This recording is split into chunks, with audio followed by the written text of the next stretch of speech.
নমস্কার, কৃষ্ণা টক্স বাংলা চ্যানেলে আপনাদের স্বাগতম।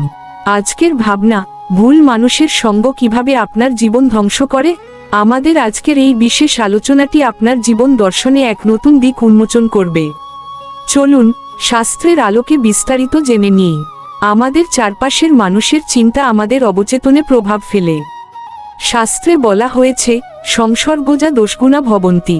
এর অর্থ হল, বায়ু যেমন যে স্থানের ওপর দিয়ে প্রবাহিত হয় সেই স্থানের গন্ধ বহন করে, আমাদের মনও তেমনি যার সঙ্গে থাকে তার গুণ বা দোষ অজান্তেই গ্রহণ করে। আপনি যদি চন্দনের সংস্পর্শে থাকেন তবে আপনি সুগন্ধে আমোদিত হবেন, আর যদি কয়লার সংস্পর্শে থাকেন তবে আপনার হাত কালো হবেই। একইভাবে ভুল মানুষের সাথে চলাফেরা করলে তাদের নেতিবাচক চিন্তা আপনার অবচেতনে বাসা বাঁধে, যা আপনার ব্যক্তিত্বকে ধীরে ধীরে বদলে দেয়। শ্রীমদ্ভগবদ্গীতার ২য় অধ্যায়ের ৬২ নম্বর শ্লোকে ভগবান বলছেন, ধ্যায়তো বিষয়ানপুংস সঙ্গস্তে সুপজায়তে সঙ্গাত সঞ্জায়তে কামকামাৎক্রোধভিজায়তে। অর্থাৎ বিষয়ের চিন্তা করতে করতে মানুষের তাতে আসক্তি বা সঙ্গ তৈরি হয়।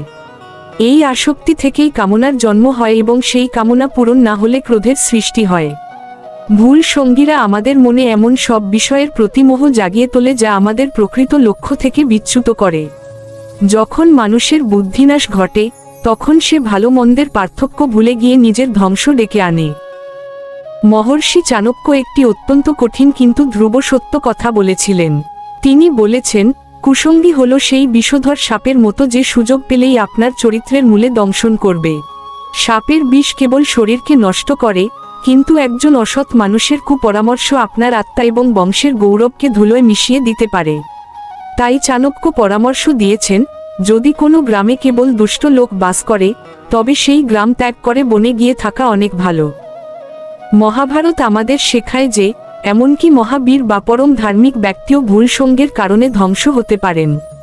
দানবীর কর্ণ ছিলেন অত্যন্ত মহৎ, কিন্তু দুর্যোধন ও শকুনির সঙ্গ তাকে অধর্মের পক্ষে দাঁড়াতে বাধ্য করেছিল।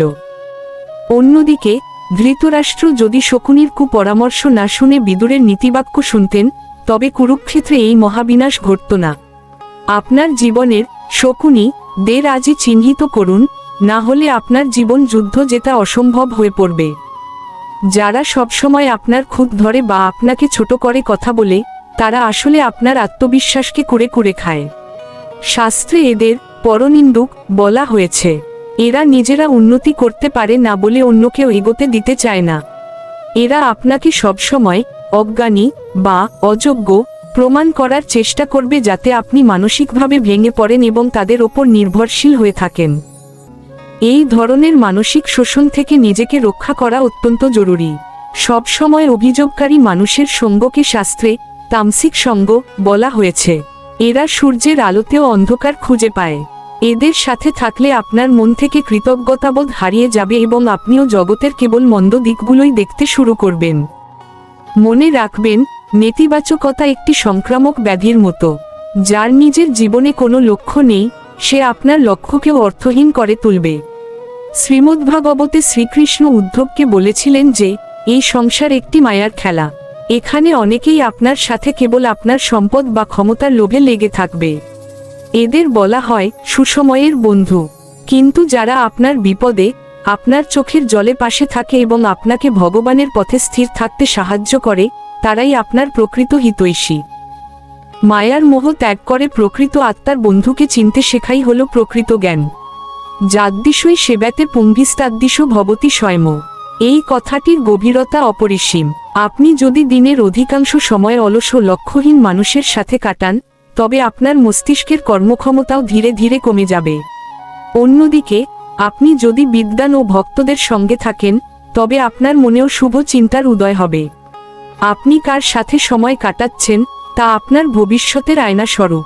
মানুষের জীবনের শ্রেষ্ঠ লক্ষ্য হল আত্মিক উন্নতি, কিন্তু ভুল সঙ্গীরা আপনাকে সবসময় ইন্দ্রিয় তৃপ্তি এবং ভোগবিলাসের পথে টেনে নেবে। তারা আপনাকে বোঝাবে যে ধর্ম বা সাধনা হল সময়ের অপচয়। এইভাবে তারা আপনার অমূল্য মানব জীবনকে পশু প্রবৃত্তির দিকে পরিচালিত করে। পারমার্থিক পথে চলতে হলে সাধুসঙ্গ অপরিহার্য, কারণ অসৎ সঙ্গ ভক্তিরূপ লতাকে শুকিয়ে দেয়। অসৎ সঙ্গ মনে সবসময় এক ধরনের উত্তেজনা ও অস্থিরতা তৈরি করে। গীতায় ভগবান বলছেন, অশান্তস্য কুত সুখম, যার মন অস্থির তার জীবনে প্রকৃত সুখ আসতে পারে না। ভুল মানুষের সাথে থাকলে মন সবসময় ঈর্ষা, প্রতিযোগিতা আর দুশ্চিন্তায় মগ্ন থাকে। এই মানসিক অশান্তি থেকে মুক্তি পেতে হলে আপনাকে এমন মানুষের সান্নিধ্যে আসতে হবে যাদের উপস্থিতিতে আপনার মন শান্ত হয় এবং ঈশ্বরের প্রতি ভক্তি জাগে। বন্ধুরা, আলোচনার ফাঁকে একটি কথা বলে নিচ্ছি। কথাটি হলো যে, আপনাদের ধর্ম সম্পর্কে যে কোনো প্রশ্ন বা জিজ্ঞাসা থাকলে সে বিষয়ে আলোচনা করার জন্য তা কমেন্টে জানাতে পারেন। কমেন্টসটি নজর এলে আমি শাস্ত্র ভিত্তিক আলোচনা করার চেষ্টা করব। যা বলছিলাম, যদি ভালো সঙ্গ না পাওয়া যায় তবে একা থাকাই শ্রেষ্ঠ। মহাপ্রভু বলেছিলেন, অসৎ সঙ্গ ত্যাগ, এই বৈষ্ণব আচার। বিবেক দিয়ে বিচার করুন, কোন সঙ্গ আপনাকে উন্নতির দিকে নিচ্ছে আর কোনটি ধ্বংসের দিকে। মোহ ত্যাগ করে সত্যকে গ্রহণ করুন। আজ থেকেই সেই সব মানুষের সঙ্গ ত্যাগ করার প্রতিজ্ঞা নিন যারা আপনার মানসিক ও আধ্যাত্মিক শান্তিতে বিঘ্ন ঘটায়। এই আলোচনাটি আপনার বাস্তব জীবনে প্রয়োগ করুন। আজই চিহ্নিত করুন আপনার চারপাশের নেতিবাচক সঙ্গীদের এবং সচেতনভাবে তাদের থেকে দূরত্ব তৈরি করুন। আমাদের চ্যানেলে প্রতিদিন রাত 8টায় ধর্মীয় ও জীবনমুখী বিভিন্ন বিষয়ে আলোচনা করা হয়। অনুরোধ রইল, সেই সময়ে আলোচনাগুলো শুনবেন। ভিডিওটি ভালো লাগলে লাইক, কমেন্ট ও সাবস্ক্রাইব করে আমাদের উৎসাহিত করবেন। আলোচনাটির তত্ত্বাবধান করলেন শ্রী মিলন দেবনাথ। হরে কৃষ্ণ।